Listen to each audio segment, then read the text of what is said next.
guys! Welcome sa aking vlog. For today's video guys, ay magluluto tayo ng lugaw.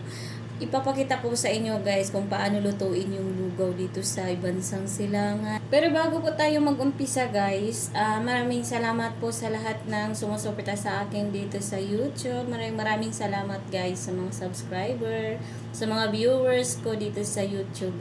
Maraming salamat po sa inyong lahat. Umpisahan na natin magluto guys ng lugaw dito sa bansang Silangan.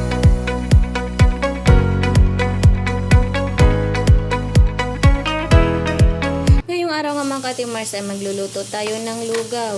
Yung una natin gagawin ay hugasan natin ng maigi yung manok Pagkatapos natin. Nga natin itong hinugasan mga katimars, binabad muna natin ito sa vinegar at saka asin. At hugasan ulit bago ito lulutuin. Ganyan ang paglinis ng manok dito sa bansang Silangan. Isusunod na nga natin ang ating sibuyas. Sibuyas is life nga dito sa bansang Silangan mga katimars. Kaya ang dami kong ginagamit na sibuyas ngayon. 5 kilong sibuyas lang naman yung ginagamit ko ngayon. At syempre mga katimars, hindi mo talaga mapigilan ang luha mo kapag sibuyas na yung kaharap. Pagkatapos nga nating balatan ay hiwain naman ito ng sobrang liit. Medyo marami-rami yung lugaw na lulutuin ko ngayon, kaya marami din yung sibuyas na ginagamit Pagkatapos nga yun mga katimars ay isa lang na natin yan sa lutuan. Kailangan lang talaga ay mahina yung apoy kapag nagluto tayo ng sibuyas para hindi ito agad masusunog. At kapag naluto na ang ating sibuyas ay ilagay na natin ang ating mga sangkap. Magic cubes nga lang yung ating ginagamit mga katimars at naglagay tayo ng asin. At pagkatapos natin lagyan ng sangkap ay ilagay na natin isa-isa yung ating manok. Ganito din ang pagluluto ng chicken kabsa. Kaya lang mga katimars, ito ngayon ang luto natin ay lugaw. Ang tawag naman sa lugaw na ito mga katimars ay salik. Ito ay paborito ng mga anak at apo ng mga amo ko mga katimars. Kasi nilalagyan kasi ito ng preskong gatas. Pagkatapos nga natin ilagay yung manok ay lalagyan na natin ito ng tubig. At lulutuin ito ng kalahating oras. At pagkatapos ng kalahating oras sa pagluluto nitong manok mga katimars ay kukunin yung manok at ilagay ito sa oven. At habang hinihintay nating maluluto ang ating manok mga katimars ay hugasan muna natin ang ating bigas na gagamitin natin sa lugaw. Ang bigas nga na ginagamit natin mga katimars ay parang malagkit na bigas sa Pinas. Kapag naghuhugas din ako dito ng bigas mga katimars, binababad ko muna ng suka. Pagkatapos nga maluto yung manok mga katimars, nilagay natin ito sa oven at ito yung kanyang resulta. Ito ay luto na mga katimars at pagkatapos pag nagsiserve na ng lugaw ay ilagay ito sa ibabaw. To be honest lang mga katimars, napakasarap Madali talaga. Lang naman po itong gawin kaya pwede nyo ring subukan. Ito ay ilagay muna natin ito sa food warming para hindi lumamig. 4 na oras kasing lulutuin ang ating lugaw. Kapag ganito na ang ating lugaw mga katimars, lalagyan na natin ito ng 2 cream at saka 1 litrong gatas. At ito ay luto na mga katimars, ready to serve na. Ganito